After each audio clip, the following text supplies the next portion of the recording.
তো এই ছিল মোটামুটি এটা হচ্ছে তোমাদের শর্ট সিলেবাসের সিলেবাস। আর এইখান থেকে আমরা যেটা বললাম সুপরিবাহী, কুপরিবাহী আর একটা হচ্ছে অপরিবাহী।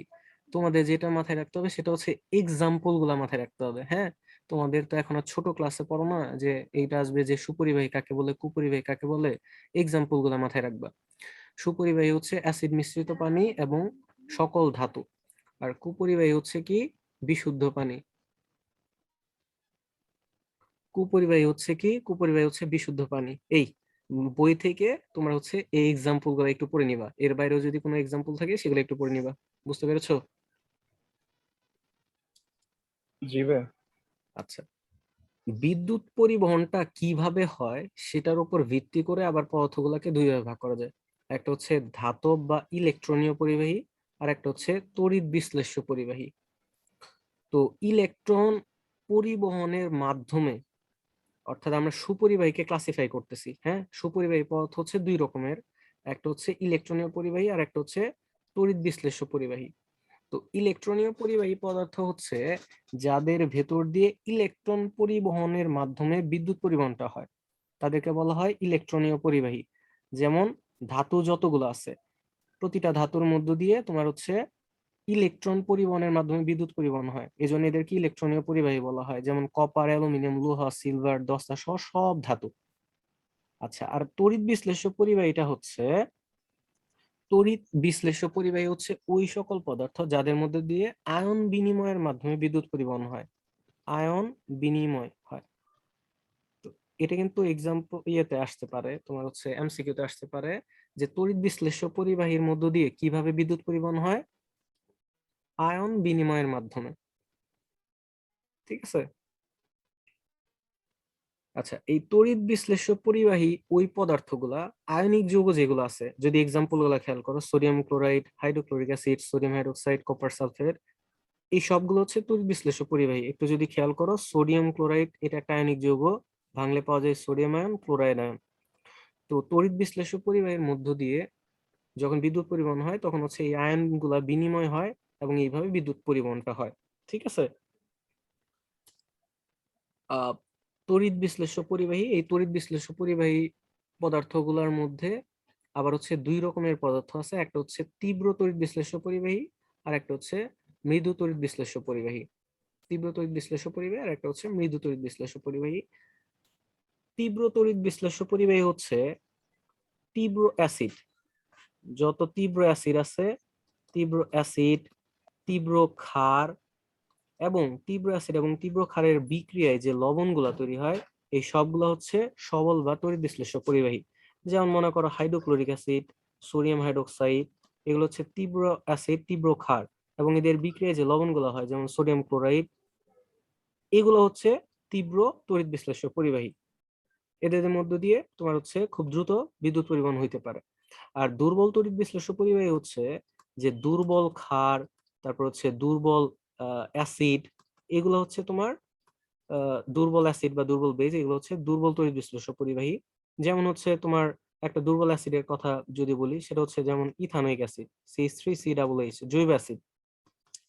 একটা মৃদু ক্ষার যেমন অ্যামোনিয়াম হাইড্রোক্সাইড। তো এইগুলো হচ্ছে মৃদু তড়িৎ বিশ্লেষ্য পরিবাহী। তোমরা যেটা করবে সেটা হচ্ছে বই থেকে এই টপিক গুলার রিলেটেড যে ইগুলো আছে, মানে এক্সাম্পল গুলো আছে, এক্সাম্পল গুলো একটু পড়ে নিবা। বুঝতে পেরেছো সবাই? এই স্লাইড থেকে কারো কোনো কোশ্চেন আছে বা কোনো জিজ্ঞাসা? ধাতব পরিবাহী শুধু ধাতুগুলা হবে ভাই? রাইট, ধাতব পরিবাহী হচ্ছে ধাতুগুলা। রাইট। আর মাঝখান দিয়ে একটু কথা আটকে যাচ্ছিল ভাই আবার। আচ্ছা, বলো কোনটা কোনটা বোঝো নাই, এটা একটু বলো, যে এখানে না কোনোটা। বুঝতে পারছি, মানে মানে কথাটা কাইটা কাইটা আসতেছিল। আচ্ছা, যদি কোনোটা মানে ক্লিয়ার না শোনা যায় এটা আমাকে একটু বলবা। তো এখান থেকে বেসিক্যালি যেটা পড়বা সেটা হচ্ছে সুপরিবাহী। সুপরিবাহী হচ্ছে যেগুলোর মধ্যে বিদ্যুৎ পরিবহন হয় সেগুলো সুপরিবাহী। কুপরিবাহী হচ্ছে খুব সামান্য পরিমাণে পরিবহন হয়। অপরিবাহী হচ্ছে যাদের মধ্যে বিদ্যুৎ পরিবহন হয় না। সুপরিবাহী গুলোকে দুই ভাগে ভাগ করা যায়, একটা হচ্ছে ধাতব বা ইলেকট্রনীয় পরিবাহী, যাদের মধ্য দিয়ে ইলেকট্রন পরিবহনের মাধ্যমে বিদ্যুৎ পরিবহন হয়। আর তড়িৎ বিশ্লেষ্য পরিবাহী, আয়ন বিনিময়ের মাধ্যমে বিদ্যুৎ পরিবহন হয়। এই তো এইখান থেকে বেসিক্যালি তোমরা একটু মাথায় রাখো তড়িৎ বিশ্লেষ্য পরিবাহী কোনগুলা বললাম। আয়ন বিনিময়ের মাধ্যমে যেগুলোতে বিদ্যুৎ পরিবহন হয়। ঠিক আছে, পারা যাবে? জি জি ভাই। আচ্ছা, এখন যে আমরা টপিকটা পড়বো খুবই ইম্পর্টেন্ট একটা টপিক, সেটা হচ্ছে তড়িৎ বিশ্লেষণ বা ইংলিশে বলে ইলেকট্রোলাইসিস। ইলেকট্রোলাইসিস বা তড়িৎ বিশ্লেষণ সংজ্ঞাটা শান্ত একটু বলো তো। শান্ত শেখ, কি লেখা আছে স্ক্রিনে? তড়িৎ বিশ্লেষণ মধ্য দিয়ে তড়িৎ চলাচলকালে আয়ন দ্বয়ের জারণ বিজারণ ঘটে। তড়িৎ বিশ্লেষণ যৌগটি উপাদানে বিশ্লেষিত হয়, এরূপ পরিবর্তনকে তড়িৎ বিশ্লেষণ বলে। আচ্ছা, কিছু বোঝা গেল?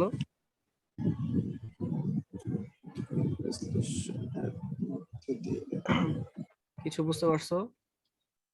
না ভাইয়া। আচ্ছা ঠিক আছে, আমি একটু বুঝাই দিচ্ছি। সেটা হচ্ছে তড়িৎ বিশ্লেষণ হচ্ছে এমন একটা প্রক্রিয়া, মানে তড়িৎ বিশ্লেষণ হচ্ছে একটা প্রক্রিয়া। তো তড়িৎ বিশ্লেষণ একটা প্রক্রিয়া, যে প্রক্রিয়ার মানে চলার সময় তোমার হচ্ছে এর মধ্যে একটা তড়িৎ বিশ্লেষ্য পদার্থ নেওয়া হয়। তড়িৎ বিশ্লেষণ করার জন্য একটা তড়িৎ বিশ্লেষ্য পদার্থ নেওয়া হয়। আমরা এই যে আগের স্লাইডে পড়ে আসলাম না, তড়িৎ বিশ্লেষ্য পরিবাহী, এই তড়িৎ বিশ্লেষ্য পরিবাহী গুলো হচ্ছে নেওয়া হয়। তো এই তড়িৎ বিশ্লেষ্য পরিবাহী গুলোর মধ্যে দিয়ে বিদ্যুৎ পরিবহন হয় কিভাবে বলতো? আয়ন চলাচলের মাধ্যমে। Very good. তড়িৎ বিশ্লেষ্য পরিবাহী গুলোর মধ্যে দিয়ে আয়ন চলাচলের মাধ্যমে বিদ্যুৎ পরিবহনটা হয়। তো যখন হচ্ছে তোমার এই বিদ্যুৎ পরিবহনটা হবে, এক্সাম্পল হিসেবে ধরো সোডিয়াম ক্লোরাইড আছে, তো এদের যখন হচ্ছে এর মধ্যে বিদ্যুৎ পরিবহনটা হবে, তখন এখানে আয়নগুলা তোমার হচ্ছে আলাদা হয়ে যাবে, যেহেতু আয়নিক যৌগ, সোডিয়াম আয়ন এবং ক্লোরাইড আয়ন। তো এইগুলার পরবর্তীতে জারণ এবং বিজারণ হবে। ঠিক আছে, কিভাবে হয় এগুলো আমরা যখন ডিটেলসে পড়বো তখন বলবো। তো এই আয়নগুলার জারণ বিজারণ হয়। সো জারণ বিজারণ হওয়ার পর এই আয়নগুলা থেকে তোমার হচ্ছে বিভিন্ন ধরনের পদার্থ পাওয়া যায়। যেমন সোডিয়াম ক্লোরাইডটাকে যদি আমি তড়িৎ বিশ্লেষণ করি, আমি সোডিয়াম ধাতু পাই এবং ক্লোরিন গ্যাস পাই। ঠিক আছে, তো তড়িৎ বিশ্লেষণ হচ্ছে এমন একটা প্রক্রিয়া, যে প্রক্রিয়ায় একটা তড়িৎ বিশ্লেষ্য পদার্থের মধ্য দিয়ে বিদ্যুৎ চলাচলের ফলে জারণ বিজারণ ঘটে আয়নগুলার, এবং এর ফলে সম্পূর্ণ নতুন কিছু পদার্থ পাওয়া যায়। বা এইভাবে বলতে পারো যৌগটি অর্থাৎ সোডিয়াম ক্লোরাইডটা উপাদানগুলোতে বিশ্লেষিত হয়, অর্থাৎ সোডিয়াম ক্লোরাইডটা সোডিয়াম এবং ক্লোরিনে বিশ্লেষিত হয়ে গেছে। এইরূপ পরিবর্তনকেই তড়িৎ বিশ্লেষণ বা ইলেকট্রোলাইসিস বলা হয়। খুব সিম্পলি যদি বলি, ইলেকট্রোলাইসিস বা তড়িৎ বিশ্লেষণ হচ্ছে এমন একটা প্রক্রিয়া, যে প্রক্রিয়ায় একটা তড়িৎ বিশ্লেষ্য পদার্থের মধ্যে দিয়ে বিদ্যুৎ চলাচল করবে, এর ফলে ওই তড়িৎ বিশ্লেষ্য পদার্থগুলা তার যে উপাদানগুলো আছে এই উপাদানগুলাতে আলাদা হয়ে যাবে বা পৃথক হয়ে যাবে বা বিশ্লেষিত হবে। বুঝতে পেরেছো সংজ্ঞাটা? জি ভাইয়া। বুঝতে পারছি। আচ্ছা, এখন একটু খেয়াল করো, এই তড়িৎ বিশ্লেষণটা হওয়ার জন্য একটা কোষ প্রয়োজন, যেটাকে বলা হয় তড়িৎ বিশ্লেষণ কোষ। একটা তড়িৎ বিশ্লেষণ কোষ হওয়ার জন্য মোটামুটি বা একটা তড়িৎ বিশ্লেষণ কোষ দেখতে মোটামুটি এরকম এরকম একটা পাত্র থাকে। এই পাত্রের মধ্যে একটা তড়িৎ বিশ্লেষ্য পদার্থ থাকে। পাত্রের মধ্যে একটা তড়িৎ বিশ্লেষ্য পদার্থ থাকে। তড়িৎ বিশ্লেষ্য পদার্থ, তড়িৎ বিশ্লেষ্য পদার্থ থাকে। এবং এই পাত্রের মধ্যে মানে তড়িৎ বিশ্লেষ্য একটা পদার্থের দ্রবণ থাকে, এর মধ্যে হচ্ছে তোমার দুইটা দণ্ড দেয়া থাকে, দুইটা রড বা দণ্ড দেয়া থাকে। এই দণ্ডগুলাকে একটা ব্যাটারির সাথে যুক্ত করা থাকে। মোটামুটি এই একটা তড়িৎ বিশ্লেষণ কোষ হওয়ার জন্য কি লাগে? একটা পাত্র লাগে, এই পাত্রের মধ্যে একটা তড়িৎ বিশ্লেষ্য পদার্থ থাকে, দুইটা রড থাকে, দুইটা ধাতব রড থাকে।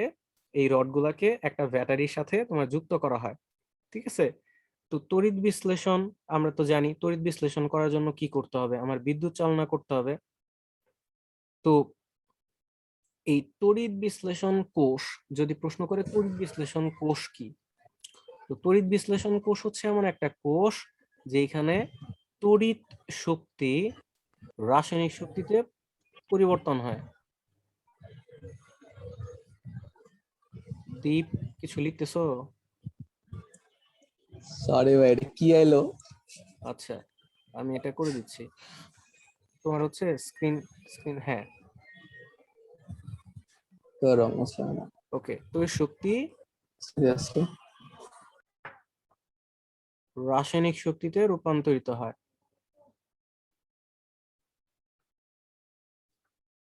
কি বললাম? তড়িৎ বিশ্লেষণ কোষ কি? তড়িৎ বিশ্লেষণ কোষ হচ্ছে এমন একটা কোষ যেখানে তড়িৎ শক্তি রাসায়নিক শক্তিতে রূপান্তরিত হয়। এটা কিন্তু খুবই ইম্পর্টেন্ট একটা এমসিকিউ। ঠিক আছে, তড়িৎ বিশ্লেষণ কোষ কি? রিফাত বলো তো, তড়িৎ বিশ্লেষণ কোষ কি?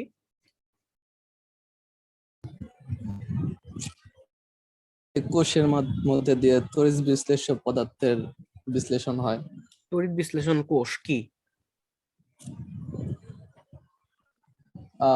যে কোষে আর কি তড়িৎ শক্তি রাসায়ন শক্তিতে পরিণত হয়। Very good. যে কোষে তড়িৎ শক্তি রাসায়নিক শক্তিতে রূপান্তরিত হয় বা পরিণত হয় এটাকে তড়িৎ বিশ্লেষণ কোষ বলে। তাহলে একটা তড়িৎ বিশ্লেষণ কোষ হওয়ার জন্য কি কি প্রয়োজন? শরীফ বলো তো, কি কি প্রয়োজন?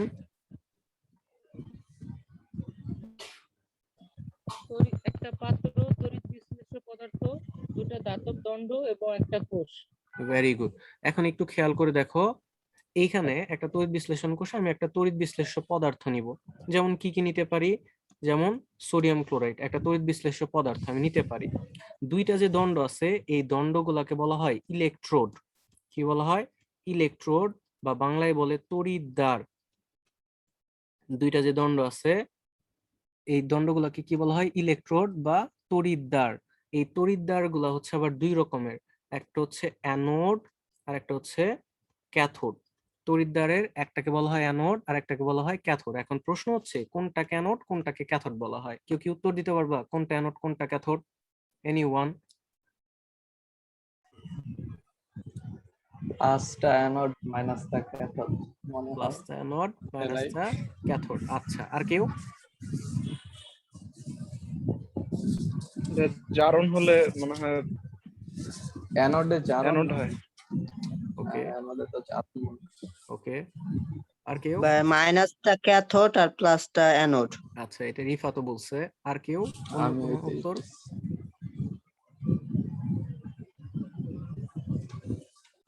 আচ্ছা, ভেরি গুড উত্তর দেওয়ার জন্য। সেটা হচ্ছে অ্যানোডটা হচ্ছে যে ব্যাটারির পজিটিভ প্রান্তের সাথে যেটা যুক্ত থাকে।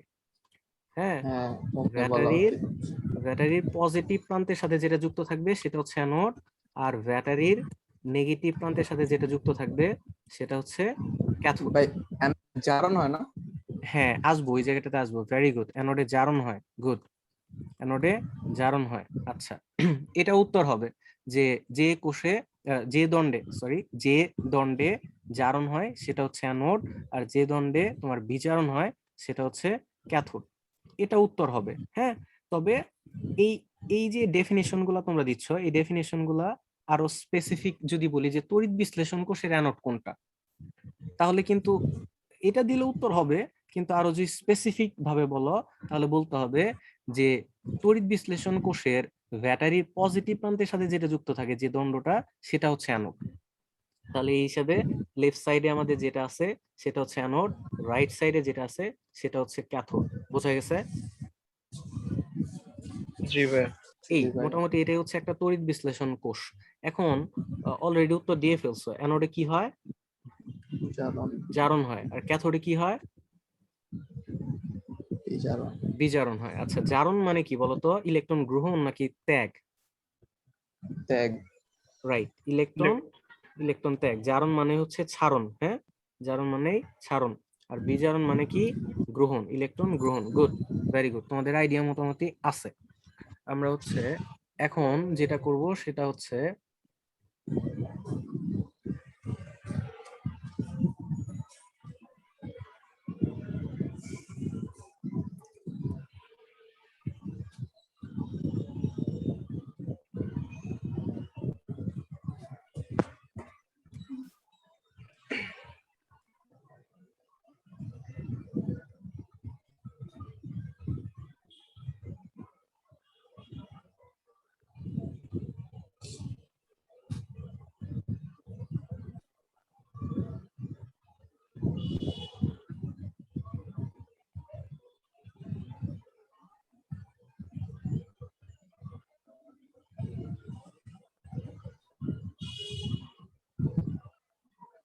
এক মিনিট।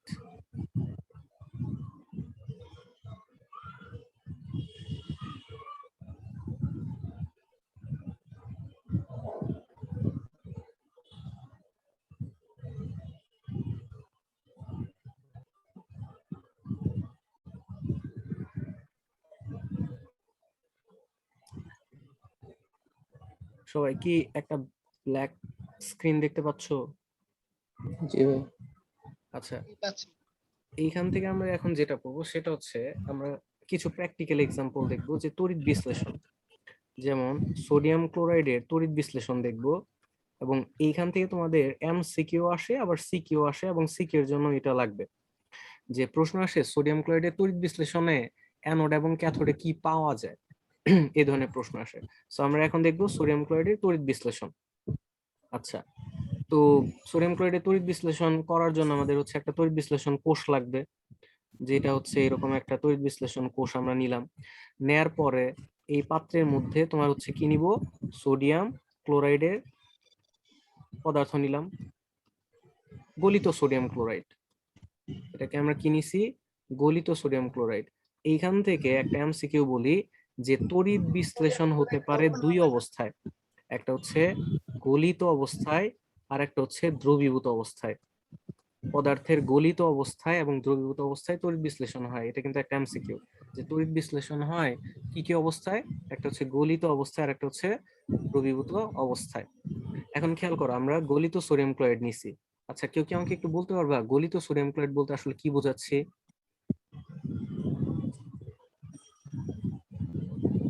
কেউ কি বলতে পারবা? ক্লোরাইডকে উত্তপ্ত করে ভাই এটাকে তরল অবস্থায় নিয়ে যাওয়া। রাইট, এটা হচ্ছে সোডিয়াম ক্লোরাইডের যে মেল্টিং পয়েন্ট আছে বা গলনাঙ্ক আছে, সেই গলনাঙ্কে আমি এটাকে গলাইছি। ঠিক আছে, সোডিয়াম ক্লোরাইডের গলনাঙ্ক হচ্ছে 801°C। সো এটাকে 801°C তোমার গলন হয়েছে, গলিয়ে হচ্ছে আমরা এখানে একটা তরল সোডিয়াম ক্লোরাইড নিছি। আচ্ছা, নিলাম। নেয়ার পরে এর মধ্যে হচ্ছে আমি দুইটা দণ্ড দিছি। হ্যাঁ, কোনটা অ্যানোড কোনটা ক্যাথোড বলতে পারবা কেউ? ব্যাটারি দেন ভাই। ভেরি গুড, ব্যাটারি দেওয়ার আগ পর্যন্ত বলা যাবে না। গুড। ব্যাটারির আমি হচ্ছে পজিটিভ প্রান্তের সাথে একটা যুক্ত করলাম আর একটাকে নেগেটিভ প্রান্তের সাথে যুক্ত করলাম। এখন বলতো লেফট সাইডে যেটা আছে এটা অ্যানোড না cathode? Anode. Very good, left সাইডে যেটা আছে সেটা হচ্ছে অ্যানোড, আর রাইট সাইডে যেটা আছে সেটা হচ্ছে ক্যাথোড। আচ্ছা, আমাকে একটু বলো তো, এই যে অ্যানোডটা আছে এটা কি পজিটিভ নাকি negative? Positive. Plus. Very good, anode positive, ক্যাথোডটা হচ্ছে নেগেটিভ। কেন অ্যানোডটা পজিটিভ বলো তো? কারণ এটা ইলেকট্রন গ্রহণ করবে ভাইয়া। আচ্ছা, আর কেউ কোনো উত্তর? বাই। আচ্ছা ভাই, এই যে প্লাস ভি, ভিই মানে কি? পজিটিভ, পজিটিভ বোঝাচ্ছি। প্লাস বি মানে পজিটিভ বোঝাচ্ছি। ইলেকট্রন ত্যাগ করবে দ্রবণে। আচ্ছা, এটা ছাড়া আর কেউ কোনো উত্তর দিবা যে অ্যানোডটা পজিটিভ কেন? ব্যাটারির ধনাত্মক কারণ প্রান্তে এটা ক্ষয় হয়। ভেরি হয় গুড, তো কে মনে হয়। বললা ব্যাটারি পজিটিভ প্রান্তের সাথে যুক্ত আছে?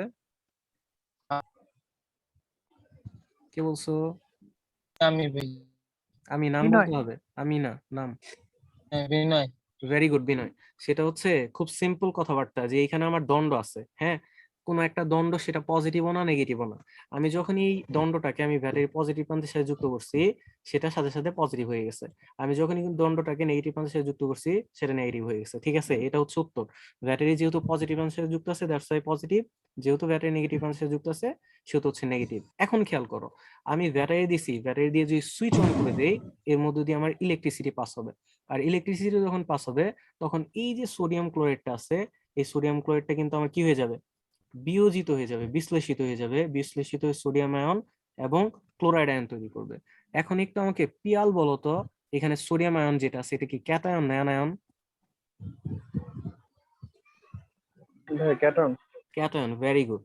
সো সোডিয়াম আয়নটা হচ্ছে ক্যাটায়ন আর ক্লোরাইডটা হচ্ছে অ্যানায়ন। এখন একটু খেয়াল করো যে এখানে সোডিয়াম প্লাস আছে, সিএল মাইনাস আছে, তাহলে এই যে সিএল মাইনাস যেটা আছে অ্যানায়ন, এইটা অ্যানোডে যাবে নাকি ক্যাথোডে যাবে বলো তো? অ্যানোডে। অ্যানোডে যাবে। কেন যাবে অ্যানোডে, অ্যানোডে? কারণ এটা নেগেটিভ আর এটা পজিটিভ, মানে ও Very good. ত্যাগ করবে আর ও গ্রহণ করবে। Very good. আচ্ছা, গ্রহণ ত্যাগের ব্যাপারে একটু পরে আসতেছি। প্রথম কথা কি, ক্লোরাইড মাইনাস যেটা আছে এটা যাবে হচ্ছে অ্যানোডে, অ্যানোডে যাবে ক্লোরাইড মাইনাস, আর সোডিয়াম প্লাসটা যাবে হচ্ছে ক্যাথোডে। তাহলে আমরা এইভাবে বলতে পারি ক্যাটায়ন যাচ্ছে কোথায়? ক্যাথোডে। আর অ্যানোয়ন যাচ্ছে কোথায়? অ্যানোডে। ঠিক আছে, কারণ হচ্ছে অ্যানোডটা পজিটিভ যেহেতু আর অ্যানোয়নটা যেহেতু নেগেটিভ, দ্যাটস ওয়াই অ্যানোয়নটা অ্যানোডেই যাবে। এতটুকু পরিমাণে বোঝা গেছে? বুঝছি সবাই? জি আচ্ছা, ভাই। এখন অ্যানোডে গেল। অ্যানোডে যাওয়ার পরে তো চুপচাপ করে আর বসে থাকবে না। অ্যানোডে কি হয়? জারণ হয়। আর জারণ মানে কি? ইলেকট্রন ত্যাগ, ইলেকট্রন ছাড়ন। ইলেকট্রন ছাড়ন, রাইট। সো অ্যানোডে কি গেছে? Cl মাইনাস গেছে। Cl মাইনাসে জারণ হবে, জারণ মানে ছাড়ন। সো সে একটা ইলেকট্রন ছাড়বে, ছেড়ে হবে ক্লোরিন পরমাণু। কিন্তু আমরা জানি ক্লোরিন হচ্ছে দ্বি পরমাণু। সো Cl2 তৈরি করার জন্য দুইটা ক্লোরাইড আয়ন দুইটা ইলেকট্রন ত্যাগ করে Cl2 হবে। এই, সো আমরা অ্যানোডে কি পাবো? ক্লোরিন গ্যাস পাবো। আর ক্যাথোড, ক্যাথোডে কি হবে? বিজারণ। আর বিজারণ মানে কি? ইলেকট্রন গ্রহণ। সো ক্যাথোডে কি গেছে? ক্যাথোডে গেছে হচ্ছে সোডিয়াম প্লাস। সো সে একটি ইলেকট্রন গ্রহণ করবে, গ্রহণ করে সোডিয়াম ধাতু হিসেবে জমা হবে। সো যদি এখন প্রশ্ন করি তোমাদের যে গলিত সোডিয়াম ক্লোরাইডের তড়িৎ বিশ্লেষণ করা হলে অ্যানোডে কি পাওয়া যায়? উত্তর কি হবে? Chlorine gas. Chlorine gas. ক্যাথোডে কি পাওয়া যায়? সোডিয়াম ধাতু। বুঝতে পেরেছো সবাই? বুঝতে জি পেরেছো? ভাই। জি ভাইয়া। আচ্ছা, আর আমরা কি বলছিলাম যে তড়িৎ বিশ্লেষণে কোন শক্তি কোন শক্তিতে রূপান্তরিত হয়? তড়িৎ শক্তি গুড। তাহলে খেয়াল করো, আমি যে এই যে ব্যাটারি থেকে যে শক্তিটা দিচ্ছি এটা কি আসলে তড়িৎ শক্তি না? জি ভাইয়া। আর আমরা এখানে যেগুলো পাচ্ছি অ্যানোড এবং ক্যাথোডে যেগুলো পাচ্ছি এগুলো কি রাসায়নিক পদার্থ পাচ্ছি না? Sodium, chlorine gas. তার মানে এখানে তড়িৎ শক্তিটা আমার আলটিমেটলি কি কোন শক্তিতে রূপান্তরিত হয়ে গেল? রাসায়নিক শক্তিতে রূপান্তরিত হয়ে গেল। আর একটা জিনিস খেয়াল করো যে আমার এখানে ছিল সোডিয়াম ক্লোরাইড, কিন্তু আমি পেয়ে যাচ্ছি ক্লোরিন গ্যাস, সোডিয়াম ধাতু। তার মানে এদের যে উপাদানগুলো ছিল এই উপাদানগুলোতে বিশ্লেষিত হয়ে গেছে না? তো এই প্রক্রিয়াটাকে বলা হচ্ছে তড়িৎ বিশ্লেষণ। বুঝাইতে পারলাম? জি ভাইয়া। আচ্ছা,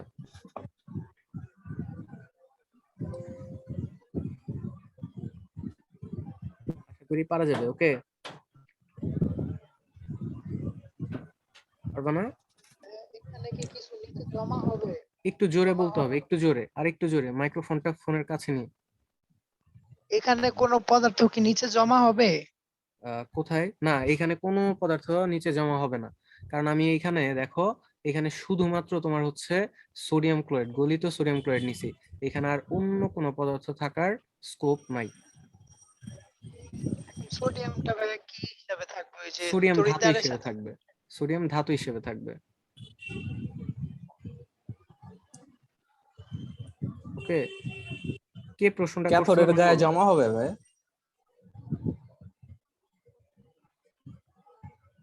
আবার একটু বলো প্রশ্ন। অ্যানোডের কি ক্ষয় হবে আর মানে ক্যাথোডের কি মানে ওটা যায় যুক্ত হবে নাকি? Good, very good, very good question. এই এই প্রশ্নটা করে খুব ভালো করছো। এখানে একটু বলে দিই, অ্যানোডে কি হচ্ছে? জারণ হচ্ছে না? জারণ মানে কি? ত্যাগ হচ্ছে না? সো এইখানে আমার যে এই অ্যানোডটা থাকবে, এই অ্যানোডে ত্যাগ হওয়ার কারণে এই অ্যানোডটা আমার ক্ষয় হইতে থাকবে, রাইট? ক্ষয় হবে, একটু খেয়াল করো। আর এইখানে আমার যে সোডিয়াম প্লাসটা ক্যাথোডে যাচ্ছে, গিয়ে এখানে কি ইলেকট্রন গ্রহণ করতেছে না? গ্রহণ করে এখানে সোডিয়াম ধাতুটা জমা হইতে থাকবে। সো ক্যাথোডে জমা হবে। খুব ভালো জিনিস জিজ্ঞেস করছো, আমি এটা বলতাম। অ্যানোডে কি হয়?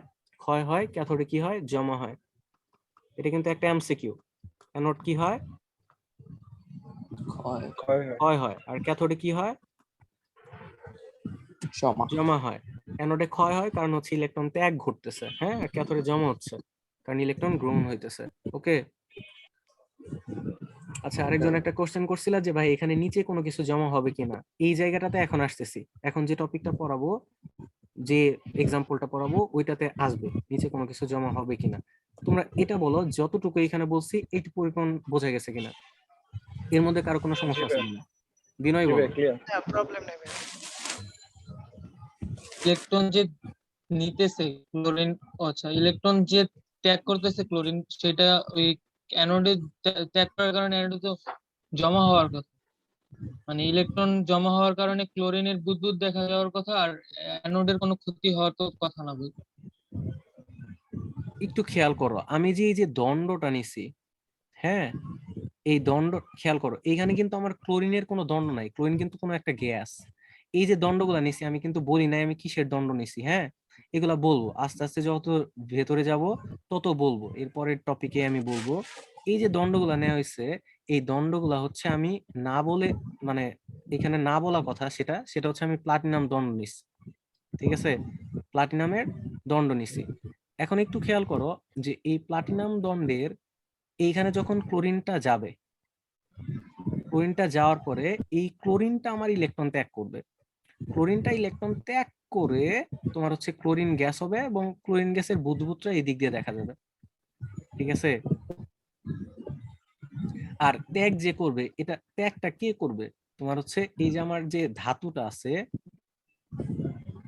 প্লাটিনাম যে ধাতুটা আছে, এর এর সাহায্যে কিন্তু করবে, ঠিক আছে। ক্লোরিন এইখানে যাবে, গিয়ে হচ্ছে ক্লোরিন ইলেকট্রন ত্যাগ করবে। তাহলে ক্লোরিন কি বুদবুদ আকারে বের হয়ে যাবে? হ্যাঁ ক্লোরিন, বা হ্যাঁ ক্লোরিনে বুদবুদ পাবা, গুড, ভেরি গুড। এখানে যদি তুমি একটা টেস্ট টিউব রাখো, হ্যাঁ, তাহলে দেখবা ওই বুদবুদ গুলো তুমি পাবা এখানে। আর ক্লোরিন তো বুদবুদ আকারে চলেই যাবে। আর এইখানে আমার যখন সোডিয়াম প্লাসটা ক্যাথোডে যাবে, ক্যাথোডে যাওয়ার পরে এইখানে সে ইলেকট্রন গ্রহণ করবে, ঠিক আছে। ওই যে ক্লোরিন ক্লোরিন যে আমার ইলেকট্রন গুলা ছাড়লো, সেই ইলেকট্রন গুলা হচ্ছে তোমার কি করবে, এই যে আমার ভ্যারে যে আছে এই দিক দিয়ে হচ্ছে তোমার আসবে, ঠিক আছে। বেসিক্যালি তোমার ইয়ে থেকে আসবে, ব্যাটারি থেকে আসবে, কারণ ব্যাটারির মধ্যেই তো হচ্ছে আধান আধান আছে। তো ব্যাটারি থেকেই তোমার হচ্ছে ইলেকট্রন গুলো আসবে, এসে হচ্ছে সোডিয়ামটা এখানে যাওয়ার পরে সে ইলেকট্রন গুলা গ্রহণ করে সোডিয়াম ধাতু হিসেবে এইখানে জমা হবে। আর জমা যখন হবে ধাতু, তোমার এটা তো একটা প্লাটিনাম দণ্ড, এই দণ্ডে যত পদার্থ জমা হইতে থাকবে তখন এই দণ্ডটা কিন্তু আস্তে আস্তে মোটা হইতে থাকবে, পুরো হইতে থাকবে, বুঝতে পারছো? জি ভাই, বুঝতে পারছি। সো এইখান থেকে আমরা বলতে পারি অ্যানোডটা ক্ষয় হয় আর ক্যাথোডটা হচ্ছে জমা হয়। এই পর্যন্ত কারো কোনো আর সমস্যা আছে কিনা বা কোনো কোশ্চেন আছে কিনা? না ভাই। আচ্ছা, আমি সামনের দিকে আগাচ্ছি। এখন যদি আমি তোমাকে আর একটা প্রশ্ন বলি, সেটা হচ্ছে যে জলীয় সোডিয়াম ক্লোরাইডের তড়িৎ বিশ্লেষণ, জলীয় সোডিয়াম ক্লোরাইডের তড়িৎ বিশ্লেষণ, তড়িৎ বিশ্লেষণে তোমার হচ্ছে অ্যানোড ক্যাথোডে কি পাওয়া যায়, এটা যদি প্রশ্ন করা হয়, বা এটাকে এইভাবে বলতে পারে গাঢ় সোডিয়াম ক্লোরাইডের জলীয় দ্রবণ, গাঢ় সোডিয়াম ক্লোরাইডের জলীয় দ্রবণ, জলীয় দ্রবণে তড়িৎ বিশ্লেষণ করা হলে কি পাওয়া যায়। তার আগে আমাকে একটা ছোট্ট প্রশ্ন উত্তর দাও তো, ব্রাইন কি?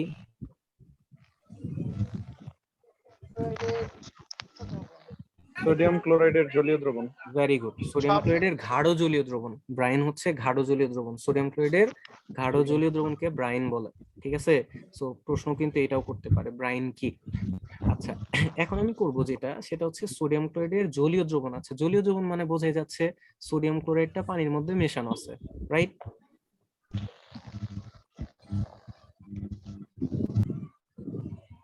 তো খেয়াল করো যে একটা পাত্রের মধ্যে কি থাকবে, সোডিয়াম ক্লোরাইড থাকবে এবং পানিও থাকবে। এর আগে কিন্তু ছিল শুধুমাত্র গলিত সোডিয়াম ক্লোরাইড, আর এবার হচ্ছে সোডিয়াম ক্লোরাইডের একটা জলীয় দ্রবণ। সো সোডিয়াম ক্লোরাইডের জলীয় দ্রবণে সোডিয়াম ক্লোরাইড আছে এবং পানিও আছে। তো এর মধ্যে আমি হচ্ছে দুইটা দণ্ড নিলাম, হ্যাঁ, দুইটা দণ্ড নিলাম, দুইটা দণ্ড নিয়ে একটা ব্যাটারির পজিটিভ প্রান্তের সাথে যুক্ত করলাম আর একটাকে ব্যাটারি নেগেটিভ প্রান্তের সাথে যুক্ত করলাম। আমরা স্পষ্টতই জানি ব্যাটারির পজিটিভ প্রান্তের সাথে যেটা যুক্ত করা হয়েছে সেটা হচ্ছে অ্যানোড, আর নেগেটিভ প্রান্তের সাথে যেটা যুক্ত করা হয়েছে সেটা হচ্ছে ক্যাথোড।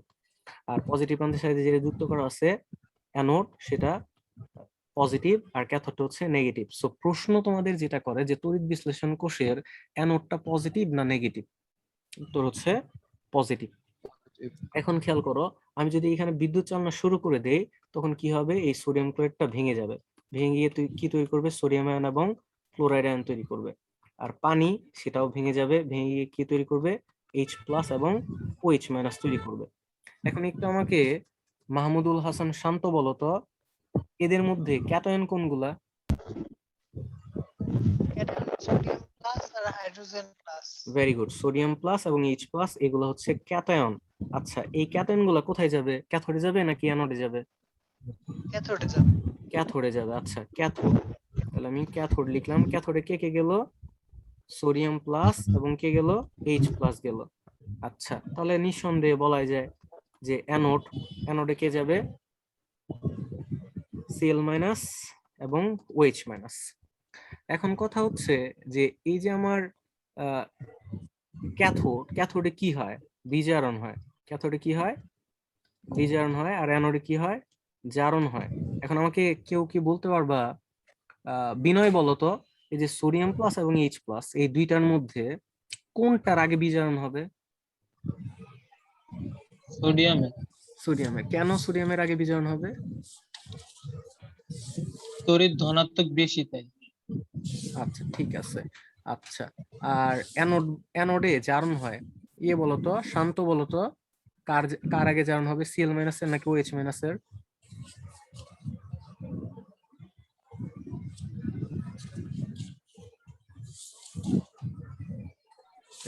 রিফাত বলো, অ্যানোডে জারণ কার আগে হবে, ক্লোরাইড মাইনাস নাকি ওএইচ মাইনাস?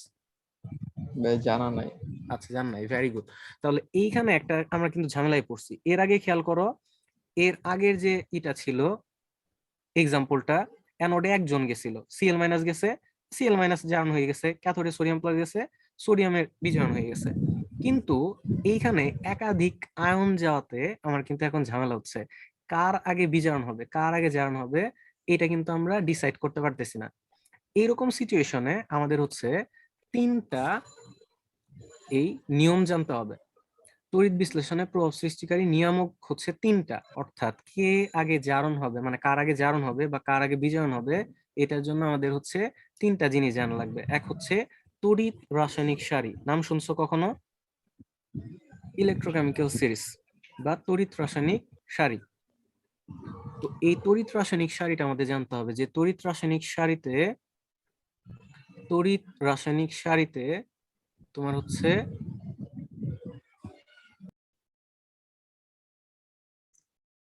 যে ধাতু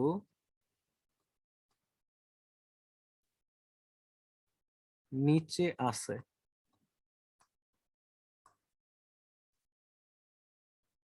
তোমরা কি আমার কথা শুনতে পাচ্ছ? জি ভাই।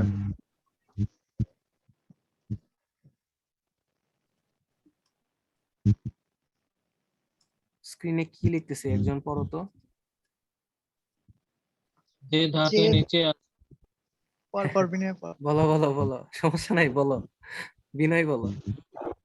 ধাতু নিচে আছে তার আগে চার্জ মুক্তি হবে।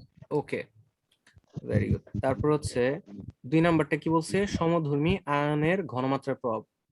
যার ঘনমাত্রা বেশি তার চার্জ মুক্তি আগে হবে। আরেকটা হচ্ছে তড়িৎদ্বারের প্রকৃতি, এটা পড়ানোর সময় বলে দিব। তাহলে প্রথমটা কি?